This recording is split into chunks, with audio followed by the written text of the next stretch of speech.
Okay, now moving to the next periodic property. Okay, so two periodic properties we have already covered. The first is atomic size or atomic radius. The second is ionization enthalpy. And now the third periodic property is electron gain enthalpy. Now, what is the meaning of electron gain enthalpy? Suppose this is my atom. Okay, now in this atom, this is the nucleus. Now, suppose I have to add electron. Okay, this is just opposite to the ionization enthalpy in which we remove electron. Suppose I want to add electron to this atom. What will happen? This electron will be attracted by the nucleus. Okay, so this electron will enter inside the atom because of this nuclear force of attraction. Now what will happen? We have learned a very basic principle that whenever attraction is there, energy is released. Okay, whenever we have to remove electron, remember, okay, we have to supply energy. But whenever we are adding electron, it is because of attraction. Okay, electron will enter the atom because of nuclear attraction, and since it is attraction, energy is released. You can see in the figure. And this energy is released, that energy is known as electron gain enthalpy. So what is the definition of electron gain enthalpy? The energy released when electron is added to an isolated gaseous atom to form the gaseous anion. Okay, so again the same is there, that if I want to add electron, the atom should be in gaseous state so that it is free from all interatomic interactions. Okay, so this is isolated gaseous atom, electron is added, it is changing to anion.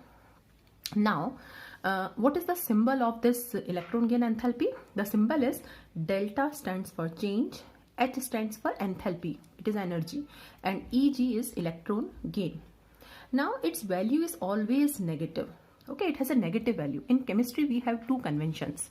Whenever we are supplying energy to any process, we use plus E. And whenever energy is released in any process, it is minus E. Okay, energy can never be negative. It is always positive only, but according to the convention, plus and minus shows that if plus sign is there, the process is endothermic process. And if minus sign is there, it means that process is exothermic. So plus and minus signs are showing that whether the process is endo or exo. So here energy is released, so the value is having negative sign and the process is exothermic. Is this clear? So negative sign only shows that energy is released. Clear? It does not, energy is only released. Okay. Now, if atom has more tendency to accept electron, okay, more energy is released. So suppose if atom has more attraction, the electron is feeling more attraction by the nucleus, more energy will be released, and if more energy will be released, the electron gain enthalpy is having more negative value. Okay, so don't get confused with plus and minus sign. Negative sign only shows that process is exothermic. Okay, it does not have any reference to mathematical values. Okay, so ignore that thing. And if atom has less tendency to accept electron, then less energy is released. That is, the value is less negative. Okay, suppose more negative. I am giving you two examples. One is minus 300 and second is minus 100. Now minus 300 is more negative value and minus 100 is less negative value. Okay, so minus 300 means more energy is released. Okay, neglect that negative sign. Okay, negative means exothermic process and minus 100 means less energy is released, less negative value. Clear? Okay, now let's discuss the factors which affect the electron gain enthalpy, that when more energy will be released or when less energy will be released. The first factor is size of the atom. Now again two atoms are there. Now this is small sized atom, this is large sized atom. Okay, electron is entering this atom also and electron is entering this atom also. Now if the atom is small, okay, you can see that distance between the nucleus and the incoming electron is less. Okay, and this distance is more. So if this distance is less, electron will be easily attracted by the nucleus, and if this distance is more, electron will feel less attraction. So as the size of atom increases, the distance between nucleus and incoming electron will increase. Okay, so attraction will decrease, and if attraction will decrease, so if attraction decreases, less energy is released. Less energy is released means the value will be less negative. Suppose for this it is minus 300, it is minus 100. Let's, for example, okay, I am not giving you the exact values. So more negative less negative. More energy is released, less energy is released. So this is the first factor which affect the electron gain enthalpy.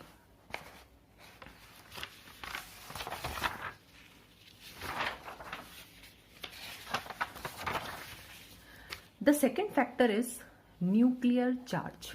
Okay, as nuclear charge increases, nuclear charge means number of protons. What will happen? The nuclear attraction will increase. Attraction for the incoming electron will increase, and if attraction increases, more energy will be released. That is, the value will become more and more negative. Okay.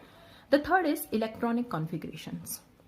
If the configuration is half filled or fully filled, we know half filled and fully filled configurations are very stable configuration. Okay, so if the atom has stable configuration, they have little or zero tendency to accept electron. Okay, they will not gain electron because they are already stable.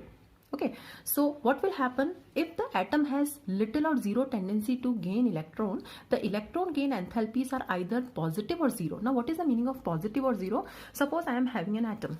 Okay, now that suppose take the example of noble gases. Okay, noble gases have, I have written noble gases have positive electron gain enthalpies. So we'll discuss this in detail. Now I am having an atom of noble gas. The configuration is fully filled. Okay, all the orbitals are completely filled. There is no tendency of noble gas atom to attract the outer electron. Now suppose if I want to add the electron inside the atom, what I have to do? I have to forcefully add the atom, I have to forcefully add the electron to the atom. And if atom is not having the tendency to gain the electron, but forcefully I am adding the electron to the atom. And if forcefully I am adding the electron to the atom, what I have to do? I have to supply energy. So here the electron will be added, but along with energy. Okay, now the next topic is successive electron gain enthalpies. Okay, now what is the meaning of successive electron gain enthalpies? When more than one electrons are added. Now what happens to the amount of energy released? Okay, so suppose this is my oxygen atom. I am adding the first electron. So O minus, that is negative ion, will be formed, and the value of electron gain enthalpy will be negative. It will be having some value that will be negative value because electron is added, force of attraction is there. Okay, now suppose you are adding the second electron. Now if you add second electron, you will be adding the second electron to O minus, that is already having a negative charge. Okay, now O2 minus will be formed. It acquires 2 minus charge. Now what is the magnitude of second electron gain enthalpy? Now listen carefully. We are adding electron. Electron is already negatively charged to a negative ion. Now negative and negative, what will happen? There will be force of repulsion. And if force of repulsion is there, we have to supply energy to make the electron enter into the O minus ion. Okay, so if second electron is added to already negative ion, we have to supply energy. So what is the magnitude of second electron gain enthalpy? It is positive. So after adding one electron, anion is formed. Now if second electron is added to an anion, there is repulsion, so energy has to be supplied to force the second electron into the anion. So first electron gain enthalpy always has a negative value and second electron gain enthalpy has a positive value. Now let's discuss the variation of electron gain enthalpy, and the first variation we are discussing along a period. Okay, so I am taking the example of second period.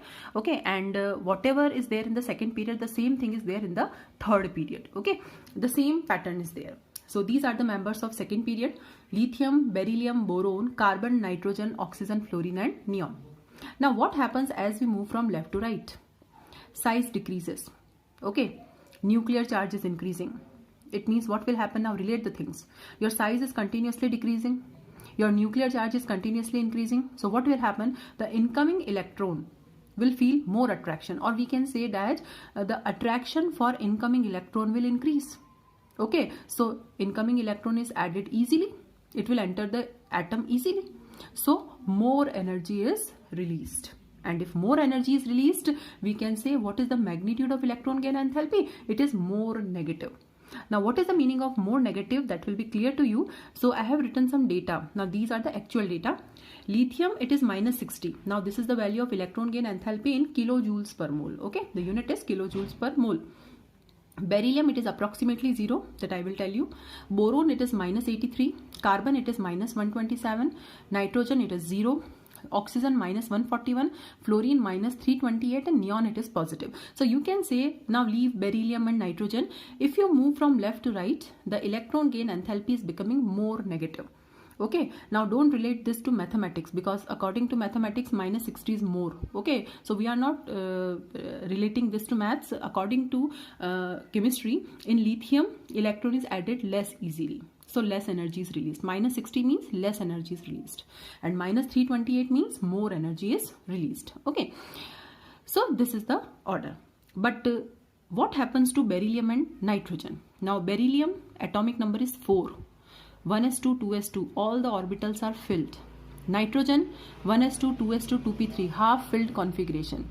And neon, 1s2, 2s2, 2p6, fully filled configuration. Okay, so because of the fully filled and half filled configurations, beryllium and nitrogen have approximately 0 electron gain enthalpy.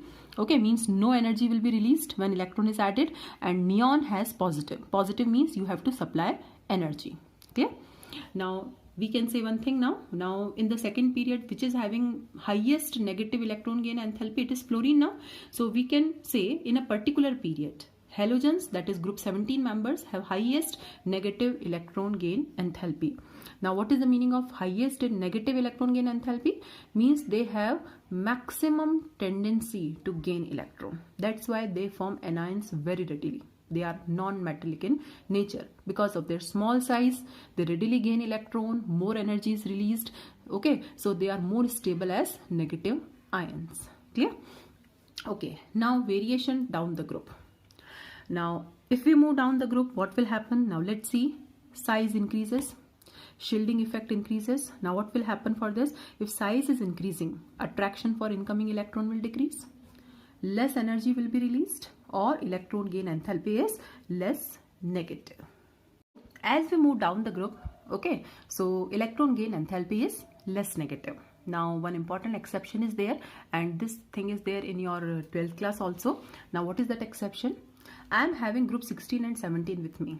Group 16 means oxygen, you know, sulfur, you know, this is selenium, this is tellurium. Okay, so these are the members of group number 16, and group number 17 is fluorine, chlorine, bromine and iodine.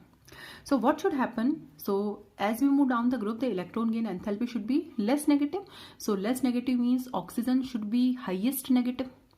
Means oxygen is smallest in size, so it should gain electron more readily. So more negative the value should be. And tellurium largest in size, so the electron gain enthalpy should be least negative. So tellurium is having minus 190. It is least negative. You can see the data.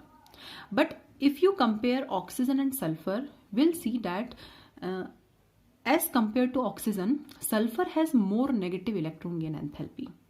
It means as compared to oxygen, sulfur gains electron more readily. Now why this happens? Sulfur is larger in size than oxygen. Then why it is gaining electron more readily? Why more energy is released? It is minus 200. Likewise, if you compare fluorine and chlorine, you will find that as compared to fluorine, chlorine gains electron more readily.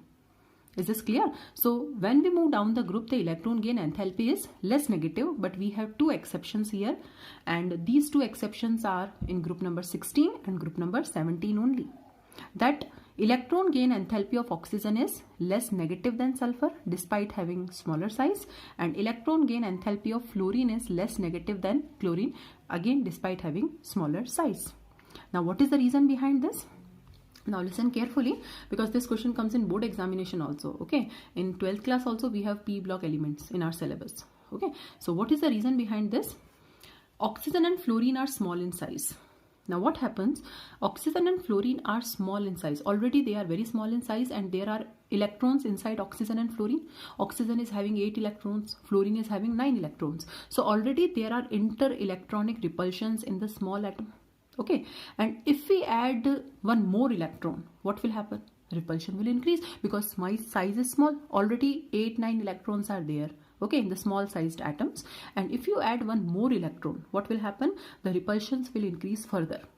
And if repulsions are more, then what will happen? Less amount of energy is released. Now this problem is not with sulfur and chlorine. Okay, sulfur is having 16 electrons, chlorine is having 17 electrons, but their size is large. Okay, so this problem is not there with sulfur and chlorine. So despite having bigger sizes, they accept electron more readily as compared to oxygen and fluorine. Okay, so this is the answer. This is because of small size of oxygen and fluorine atoms. As a result, there are strong inter-electronic repulsions in the small sized atoms. Therefore, incoming electron does not feel much attraction and less energy is released. Okay, so this was all about our third periodic property, that is electron gain enthalpy. Okay, so you must be knowing the meaning of electron gain enthalpy. Okay, and variation of electron gain enthalpy along a period, down a group, and wherever exceptions are there, you have to learn them, because direct questions come on the exception part. You must be able to know which is having more negative, which is having less negative electron gain enthalpy. Okay, like this. And in the next class, we'll be solving some questions, some examples based on this third periodic property. Good morning, dear students. Now I think the concept of electron gain enthalpy is clear to you. Okay, now today we'll be solving some questions based on the concept of electron gain enthalpy. Okay, that which type of questions come in the examination. Now the first example is, which of the following pairs would have a higher negative electron gain enthalpy? Okay, now I'm reminding you again that for electron gain enthalpy we never use increase or decrease. Okay, left to right it becomes more negative, that is more energy is released, and down the group it becomes less negative. So pairs I am giving you, so you have to select that element which has more negative electron gain enthalpy. Now the first is nitrogen or oxygen. Now which is having more negative? Nitrogen is having half filled configuration, and the elements which have half filled configuration, the electron gain enthalpy is either 0 or positive. Okay, so for nitrogen it is positive. So what is the answer of first one? It is oxygen. The second pair is fluorine or chlorine, and this we have learnt in exception part, that out of fluorine and chlorine, which has more negative electron gain enthalpy, the answer is chlorine. Okay, bromine or iodine. Now these are in a group. Okay, this is the group of halogens: fluorine, chlorine, bromine, iodine. And as we move down the group, the electron gain enthalpy becomes less negative: fluorine, chlorine, bromine, iodine. Okay, so which is having more negative now? The answer is bromine. Clear? Again, boron and aluminium, they are also in a group. Okay, belonging to group number 13. Okay, boron, aluminium, then gallium comes. So boron and aluminium, now which is having more negative? It is boron, because down the group it becomes less negative. Is this clear? So this is the first solved example. Now the second is, which of the following configurations will have the greatest negative electron gain enthalpy? Give reason. Okay, so in the second question I am giving you some configurations, and you have to select that element which is having highest negative electron gain enthalpy along with the reason. Okay, so the first configuration is 1s2 2s2 2p3. Okay, the second is 1s2 2s2 2p5. The third is 1s2 2s2 2p4, and the fourth is 1s2 2s2 2p6 and 3s1. Now I think this concept of writing the electronic configuration is clear to you. Okay, so whatever is the atomic number, according to that atomic number the electrons are filled in the orbitals. Okay, so 1s2 2s2 2p3. Now what is the total number? We can count 3, 2, 5 and 2, 7. So 7 electrons are there, and what is this element? That is nitrogen. 1s2 2s2 2p5. Now 5, 6, 7, 8, 9. So it is fluorine now. 1s2 2s2 2p4. Okay, so 4, 5, 6, 7, 8. The atomic number is 8. So this element is oxygen. 1s2 2s2 2p6 and 3s1. Now total 11 electrons are there. So this element is sodium. Okay, so first we'll write the element corresponding to these configurations. Now we'll arrange them according to their position in the periodic table. I told you earlier also that learn the elements of second and third period, and you must be knowing their positions also. I know that nitrogen, oxygen and fluorine 7, 8, 9, these are in period number second. Sodium belongs to period number third. Okay, now this is the trend. Down the group electron gain enthalpy is less negative, left to right it is more negative. Now which is having highest negative? So definitely sodium is having least negative. And out of nitrogen, oxygen and fluorine, which is having most negative now, because left to right it is more negative, no exception is there also. So the answer is fluorine. Okay, now the next question. Which of the following will have the most negative electron gain enthalpy and which is having least negative? Okay, now this question is there in your NCERT textbook. So I am giving you the elements phosphorus, sulfur, chlorine and fluorine, and you have to explain your answer also, that which is most negative and which is least negative. So first I will arrange them, that we do generally according to their position in the periodic table. So fluorine belongs to second period, phosphorus, sulfur and chlorine, atomic number 15, atomic number 16, atomic number 17, they belong to the third period. Now left to right, electron gain enthalpy is more negative and down the group it is less negative. Okay, now listen very carefully. Now first of all we'll select least negative. Now the elements belonging to third period will have less negative electron gain enthalpies. Okay, so phosphorus, sulfur and chlorine have less negative. And left to right again it is becoming more negative. So which element is having the least negative? The answer is phosphorus now. So phosphorus is having least negative electron gain enthalpy. And for most negative my answer should be fluorine, because the elements of second period, because they lie up in the group, they have more negative value. So fluorine should have the most negative value. But fluorine and chlorine, they have one exception. We have learned that fluorine, due to small size, there are inter-electronic repulsions, and because of which the incoming electron does not feel attraction, that we have learned earlier. So less energy is released. Okay, so out of fluorine and chlorine, now which is having more negative? Chlorine. So which is having least negative? Phosphorus. And which is having most negative? The answer is chlorine. Now few assignment questions are there for you. The first question is, which of the following pairs has more negative electron gain enthalpy? So pairs are there. First is O and O minus, second is fluorine and neon, third is sodium and magnesium, and fourth is oxygen and sulfur. The second is, arrange the following elements in the decreasing order of their negative electron gain enthalpy. Okay, second question you try to solve. Okay, if you have any doubt you can ask. Decreasing order of negative electron gain enthalpy. Decreasing order means the element having most negative value will come first. Okay, so boron, carbon, nitrogen, oxygen, which is having most negative value, that you will write first. Okay, and then the element having least negative value, that you will write in the last. Okay, so this is your second question, and try to solve these questions.